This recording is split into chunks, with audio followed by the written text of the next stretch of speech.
Hi everyone, welcome to another video. And I know that I have not been uploading these videos now for a while, and that is because it was rainy season. There was a lot of rain, and things have been growing haywire. And to be very honest, I'm not at the top of things right now. So there are a lot of things that I need to work on, and that is the reason why I have not been posting that often. So in this video, what we'll do is we'll go ahead and assess the situation that we have in hand, and hopefully we can set things on the right track and get the garden back up and running as I want it to. So there were a lot of things that I have done, and there are a lot of things that I need to do. But let's see what the situation of the garden is, what we can salvage, and what are the things that we need to work on. So maybe we can go ahead and get a right on track immediately after we assess the situation. So you can see that I had all the plants here lined up, but there were not that much rain in the past few days, and that's the reason why there was sunlight over there. And that's the reason why I got everything over here. And what we have here is all of my plants, and these are the Tobo Pionces. I need to pot them. I know that they are in a rough situation. They are already ready to climb, and I've got 10 of these, and I need to act on them very quickly. I do have all of my syngoniums, all of my philodendrons lined up here, and they have been doing quite well. Nothing's died. I know that none of these plants would require that much amount of care for them to survive. They're just barely surviving, and some of these you can see that they have lost their variegation, so I need to work on that as well, and I do know I need to do this quick. um, this is something that I have not got the time to pot. This is my Verrucosum, and I think I will start off with these because these needs to be potted up really soon. I do have a lineata there somewhere, and I think it's over there. Yeah, it's there, not in the best of shape, so I think we'll take that out and pot them. Pot these two, right? We have some of our monsteras right here. We've got the Thigh constellation, we've got the elbow, and these are not looking that great. The leaves are not that great. I know that there are dogs and cats who roam about and piss on these plants, and that's the reason why you see these burned leaves. But I think we can pot them. So I have been building this pit where I have put all leaf litter. We have put these branches over here so that we can make the soil airy, just the right conditions for philodendrons to survive. We will just have to put more soil on top, and then I think we can pot up the philodendrons right there that we have. This I have covered in a very latest video. I am having some aglaonemas that I'm growing here. So I've got all sort of aglaonemas that I'm growing right now, and these are some of my favorites. So we've got the calithias there. I need to move them to a better spot. And speaking of my philodendrons, I'll have to do something about these. So this is something that's actually going out of hand right now. I need to work on these. And got the SP Colombia here, which I need to plant there. That's why I have got that pit done. Again, this is a situation that I also need to tackle. I have got these gloriosums, I've got these billetais, and I've got these um, I've got these Birkins which I need to pot, and we need to act on them very quickly. I've got these on the moss poles. They're doing okay, but I think I need to sort of like assess the situation, give them some food, give them some nutrients that they can work on.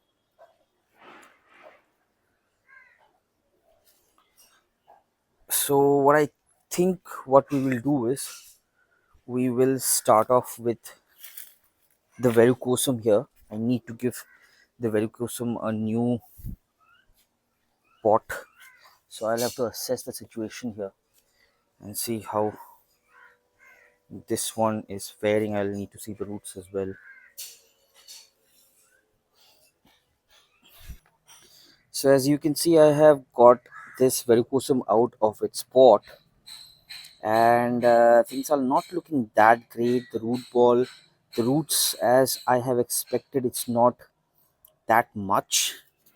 These were actually two plants potted together, and this one I don't see any root anyways. So I don't think this one. I'm not sure how this one will survive, but this one, it's got some roots.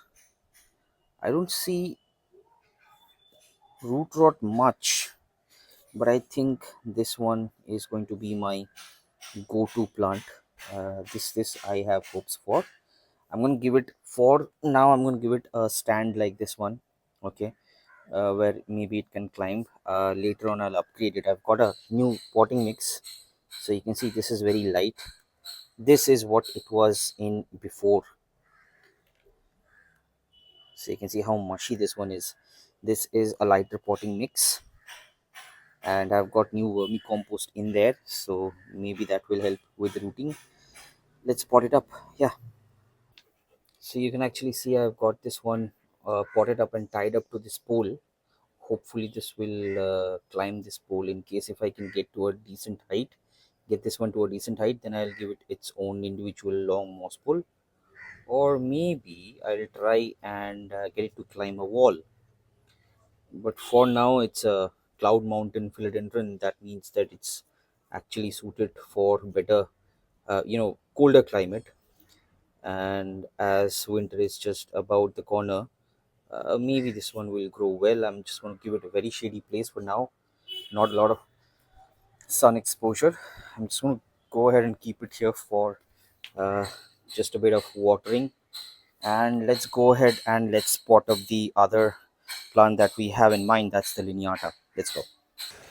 So this one, I'm not sure really what to do with this one, because I see that there are a lot of white leaves which are coming out, and there are no physical signs of green white which is coming out. So I am not sure right now if it's time for me to repot this. There is a new shoot which is coming out from here, but it's all white, and you can see that there is no visible signs of green in this shoot. So maybe what I was thinking is, maybe I can just for now chop it off and see if there is going to be any visible signs of green shoots coming out. So what we will do is we'll quickly go ahead and grab this scissor here and give it a rough chop. Maybe let's go ahead and let's, oh, oopsie. Okay, so maybe somewhere along this line, I'm just going to give it a chop here. Let's cut from here, and this is the white shoot that we do not want, and there is one here as well. So I'm going to go ahead and cut from here, this side. That's it. This is again a white shoot with white leaves that was coming out, and hopefully the ones that we are going to get from this section here and from somewhere here, they're going to be part green, and after that I can make my decision whether to, there is another one which is coming out from this side, so I'm just going to have to cut this one as well.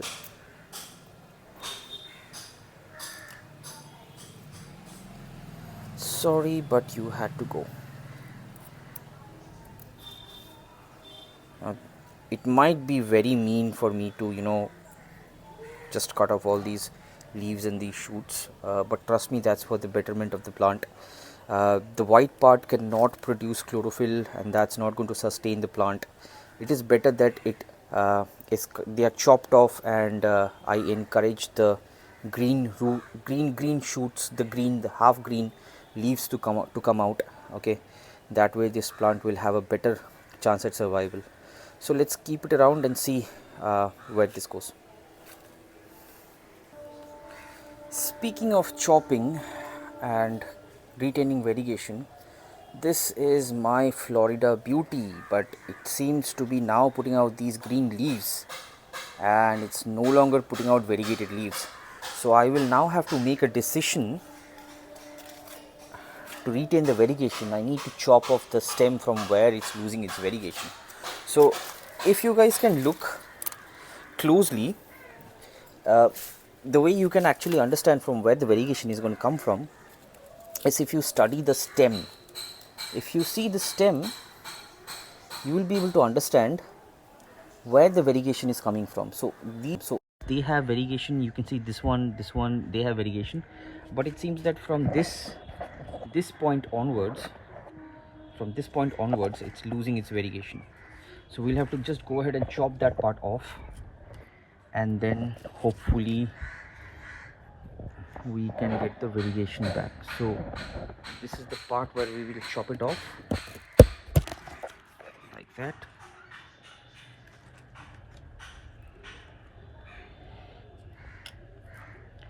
So it's bound to the soil by this root that it was clinging on, and this is the part where it lost its variegation completely. You can see this one is completely green. Well, there is a variegated leaf here, but does not have that much variegation. So that is the reason why I have cut it from that section. And hopefully it's going to give me variegated leaves once again.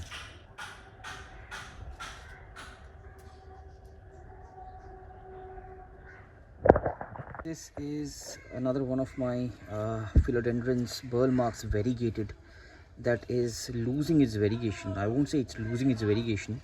It still has variegated leaves, but if you can see that this plant is something that I have to maybe make a whole video on, because this grows in clusters like this and I can get a lot of plants from this one single plant.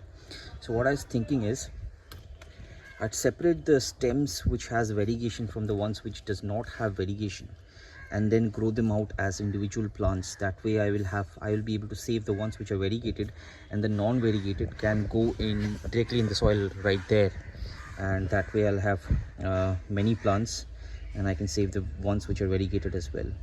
So that's for a separate video, guys. It was fun going around the garden once again to see what we can save, and yeah, hopefully I'll get my garden back on track. And in case if you want to support the channel, please subscribe, please like, and please comment what do you want to see. And thank you so much for tuning in. Do press the bell notification if you don't want to miss any videos from me if you are a subscriber. And until the next video, guys, take care. Bye bye.